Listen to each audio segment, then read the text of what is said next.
On y va, comment? Je dirai à Jésus, je dirai à Jésus, je dirai à Jésus, je dirai à Jésus. Apporter une précision. Le thème, c'est de savoir qui de Jésus-Christ ou de Mohammed est le sauveur de l'humanité. Allah nous demande de consulter les livres pour ne pas qu'il y ait de débat inutile. Alors, nous allons prendre la Bible. Est-ce que Jésus-Christ est le sauveur de l'humanité selon les livres? Que dit l'Écriture? Jean chapitre 12, verset 47. Lis l'Écriture. Jean 12, verset 47, Jésus nous dit, je suis venu pour sauver le monde. Jean 12, 47. Oui, oui. Il nous dit, si quelqu'un entend mes paroles et ne les garde point... Pardonnez le micro, pardonnez. Si quelqu'un entend mes paroles et ne les garde point, si quelqu'un entend mes paroles qui ne les garde point, ce n'est pas moi qui le juge. Ce n'est pas moi qui le juge. Car je suis venu non pour juger le monde, oui, mais pour sauver le monde. Pour sauver le monde. Jésus dit il est venu sauver le monde. Oui, Jean 3, verset 17.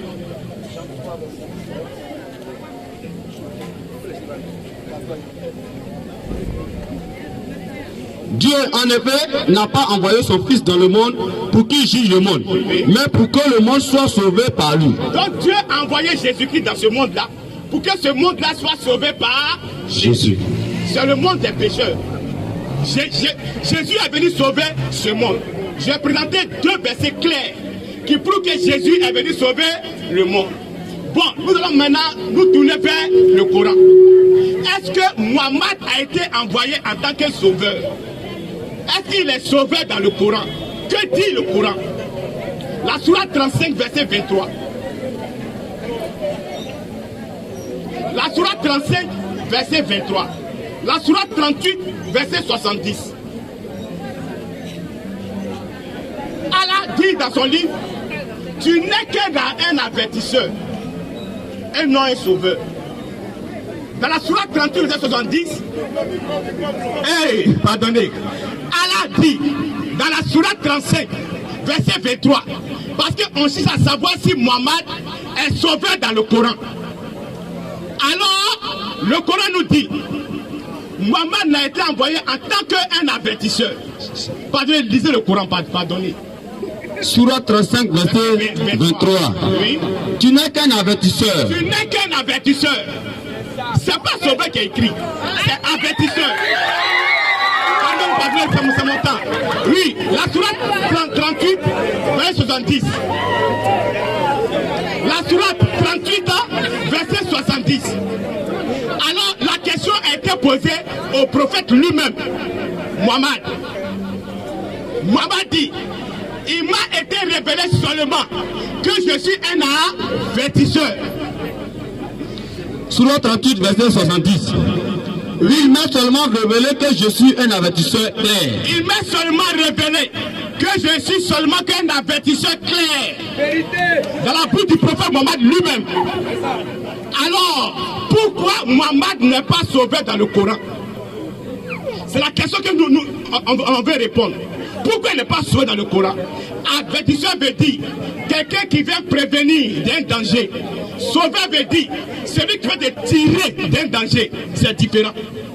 Alors pourquoi il n'est pas sauvé dans le Coran? Allah va nous le dire. La sourate 42, verset 47 à 48. Que dit le Coran? Est-ce que Allah a envoyé Mohammed en tant que sauveur? Oui, vas-y. Sourate 42, verset 47 à 48. Répondez à l'appel de votre Seigneur avant que ne vienne un jour dont Allah ne reportera jamais le thème. C'est ça, le jour du jugement. Ce jour-là, nul refuge pour vous et vous ne pourrez point nier vos péchés. C'est ça. S'ils se détournent, nous ne t'avons pas envoyé pour assurer leur sauvegarde. Allah dit, nous ne t'avons pas envoyé pour assurer leur sauvegarde. C'est-à-dire qu'on ne t'a pas envoyé pour les sauver. Tu n'as pas été envoyé pour sauver l'humanité, non. Il dit, on ne t'a pas envoyé pour assurer leur sauvegarde. Ça veut dire, tu n'as pas été envoyé pour les sauver. Oui. Tu n'es chargé que de transmettre le message. Tu n'es chargé que de transmettre le message. Ça veut dire tu es un avertisseur. Allah connaît avertisseur, il connaît sauveur. Il dit, tu n'es pas là pour assurer les sauvegardes, c'est-à-dire pour les sauver. Alors on pose la question au prophète Mohammed lui-même. Il dit quoi? Il faut qu'on pose la question au prophète Mohammed. La Sourate chapitre 6, verset 104. Lis l'écriture. On va interroger. On ne veut plus entendre un musulman dire à côté que Mohammed est sauveur de l'humanité. On a écouté Allah. Allah dit, il n'a pas envoyé Mohammed pour sauver l'humanité. Il dit, tu n'es pas là pour assurer les sauvegardes. On va voir si c'est que le Coran dit c'est faux. Non, pardonnez. Oui, Sourate 6, verset 104. Verset 104. Oui. 7. Il vous est parvenu des preuves évidentes. Oui. De la part de votre Seigneur. C'est ça. Donc, quiconque voit clair, c'est en sa faveur. Oui. Et quiconque reste aveugle, c'est à son détriment. Oui. Car je ne suis nullement chargé de votre sauvegarde. Alors, le prophète Mohammed dit, je ne suis nullement chargé de votre sauvegarde. C'est-à-dire qu'il dit aux musulmans, il dit à tout le monde, que Allah ne m'a pas envoyé pour sauver. Moi, mon travail là, je ne fais qu'avertir. C'est de transmettre le message. C'est ce que le prophète Mohammed dit. Mais ce que Mohammed dit, est-ce que vous dites, c'est contraire. Il n'a jamais dit qu'il est sauveur. Il dit qu'il est avertisseur. Allah dit, je ne t'ai pas envoyé pour sauver les gens. Lui-même, Mohammed dit, je ne suis pas venu pour vous sauver. Est-ce qu'ils disent? Oui, dans le Coran là, qui est sauveur? La Sourate 39, verset 60 à 61. Le sauveur, c'est Allah lui-même. Eh oui. La Sourate 39, verset 60 à 61. Et au jour de la résurrection, tu verras les visages de ceux qui mentaient sur Allah. Tu verras le visage de ceux qui mentaient sur Allah. Assombris. C'est ça. N'est-ce pas dans l'enfer qu'il y aura une demeure pour les orgueilleux? Oui, oui. Et Allah sauvera ceux qui ont été pieux en leur faisant. Sauvera ceux qui ont été pieux. Dans le Coran, c'est Allah qui sauve, c'est pas moi. Mon maman ne sauve pas dans le Coran. On n'a jamais sauvé dans le Coran. Celui qui sauve, c'est Allah. La Bible dit que, le Coran dit, Allah les sauvera. La Sourate chapitre 3, verset 103. La Sourate chapitre 3, verset 103. Allah va parler encore. Qui est sauveur dans le Coran? Dans le Coran, là, c'est Allah qui est le sauveur. Oui? C'est lui qui va venir dire ici que maman est sauveur. Il est en train de continuer le Coran. Lis. Sourate 3, verset 103. Oui. Et cramponnez-vous tous ensemble au arbre. Oui. d'Allah et ne soyez pas divisés. Et rappelez-vous le bienfait d'Allah sur vous lorsque vous étiez ennemis. C'est lui qui réconcilia vos cœurs. C'est lui qui réconcilia vos cœurs. Puis par son bienfait, oui, vous êtes devenus frères. Vous êtes devenus frères. Et alors que vous étiez au bord d'un abîme de feu, oui, c'est lui qui vous en a sauvé. C'est lui qui vous en a sauvé. Le mot sauveur est dans le Coran, mais ce n'est pas attribué au prophète Mohammed. C'est le mot avertisseur.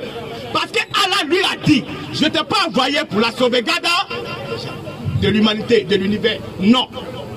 Mais tu n'es qu'un avertisseur. Alors, Allah dit dans son livre qu'il n'a pas envoyé Mohammed pour sauver l'humanité. Mohammed, on l'a interrogé. Il dit, il est nullement chargé de votre sauvegarde.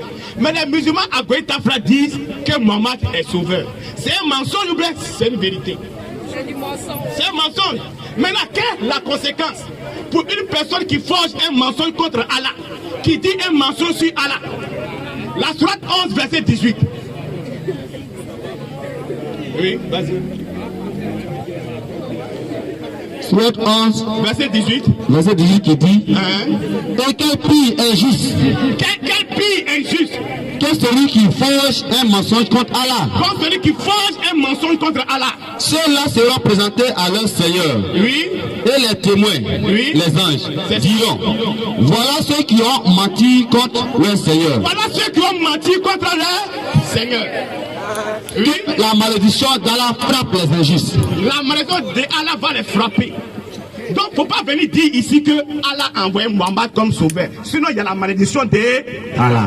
Parce qu'il dit qu'il n'a pas envoyé. Voilà. Il me reste combien de minutes? 10, combien? 10 minutes. Voilà. Maintenant, le sauveur de l'humanité, population de Goïtafra, écoutez très bien, c'est le Seigneur Jésus-Christ. Voilà. Donc, on va reprendre les mêmes versets. Jean chapitre 12, verset 47. Je vais te prendre, lisez vous deux en même temps. Voilà.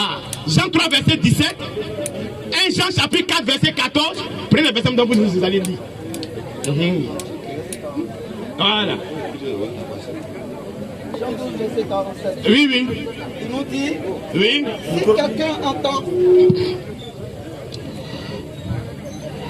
Si quelqu'un entend mes paroles Les paroles. et ne les garde point, Hein? ce n'est pas moi qui le juge, car je suis venu non pour juger le monde, mais pour sauver le monde. Je suis venu pour sauver le monde. Jésus a dit ça haut et fort.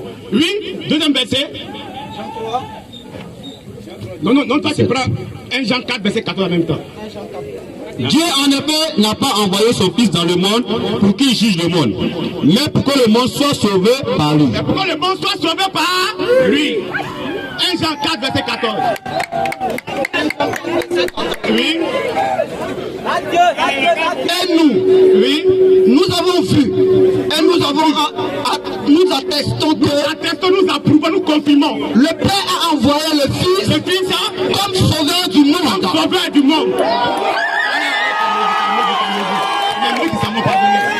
On prend Jean 4, verset 42. Oui. Oui. Jean 4, 42 qui dit et il disait à la femme Hein? ce n'est plus à cause de ce que tu as dit que nous croyons, car nous l'avons entendu nous-mêmes Nous-mêmes, et nous savons qu'il est vraiment le sauveur du monde. nous savons qu'il est le sauveur du monde. Si une personne, si un musulman s'amuse à venir se mettre ici pour dire que Allah a envoyé Mohammed comme sauveur de l'humanité, c'est une malédiction. Parce que Allah a dit, on a vu noir si blanc, même le prophète Mohammed m'a dit que je ne suis nullement chargé de votre sauvegarde. Voilà. Donc s'il s'amuse à venir dire aux choses ici, c'est une malédiction. Moi je viens comme un avertisseur, annonciateur clair, pour vous dire ne venez pas dire ça ici. Voilà. Vous voulez combien de minutes?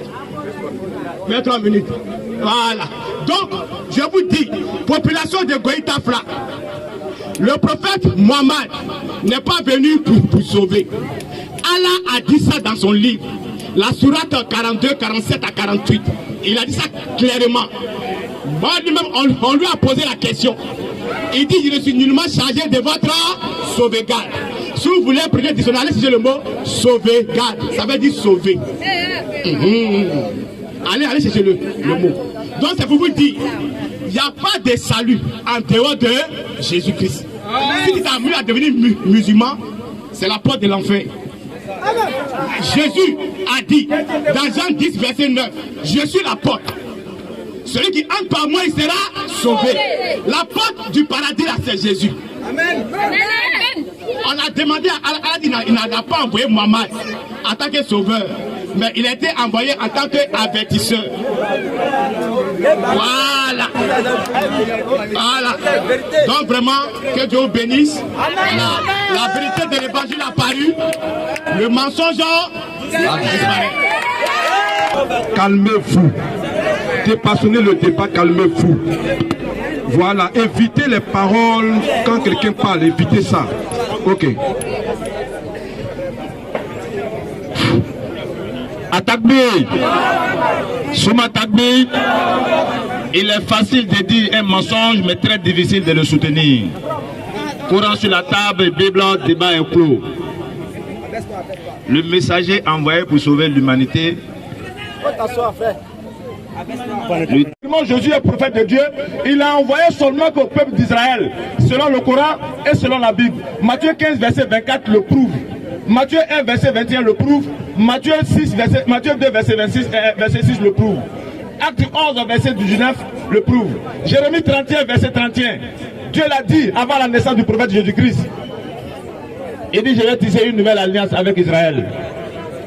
Quelle nouvelle alliance? Parce qu'Israël s'est divisé après la mort du roi Salomon. Il y avait 10 tribus au sud, 2 tribus au nord, il y avait 12 tribus.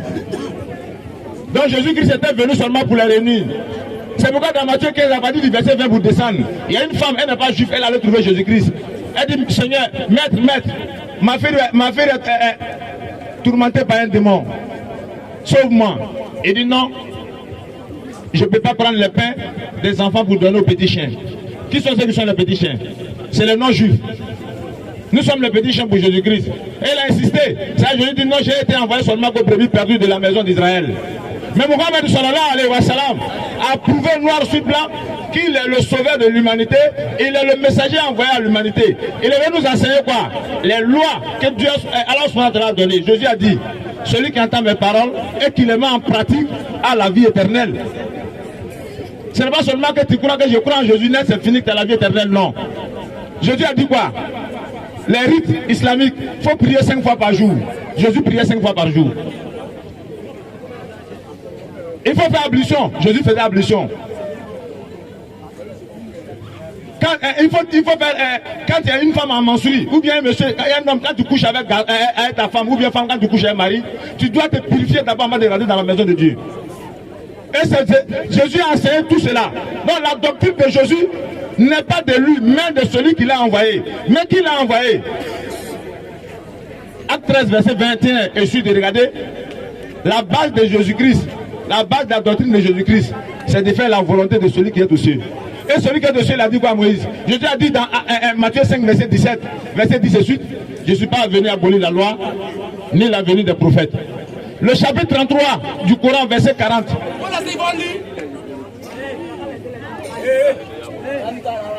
Bon, chapitre 33, verset 40. Lisez l'écriture.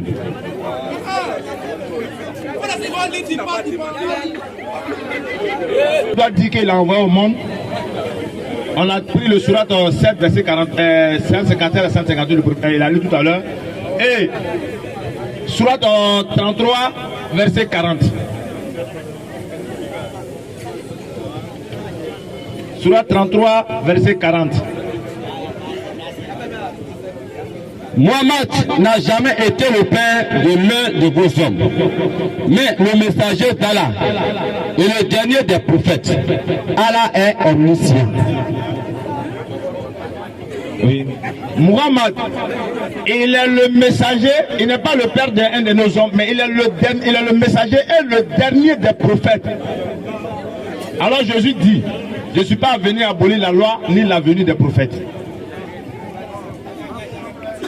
Matthieu 5, verset 17.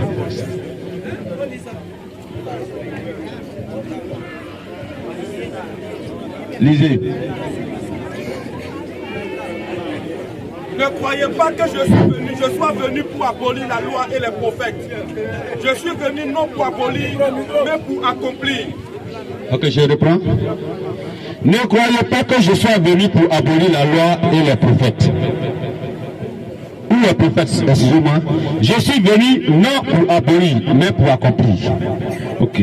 Ouais. Jésus dit qu'il n'est pas venu pour abolir la loi. Quelle loi que Jésus est venu trouver avec les Juifs?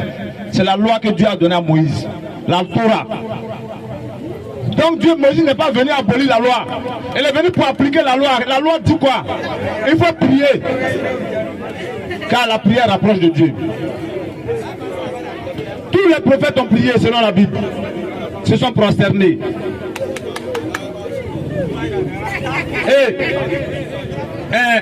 Genèse 17, verset 3. Tous les prophètes de Dieu, ils ont prié comme nous les musulmans ont prié.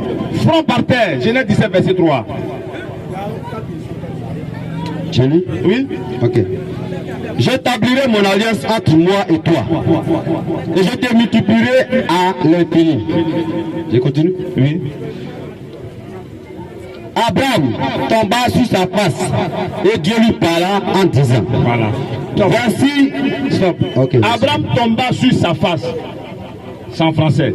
C'est-à-dire, il a mis son front par terre.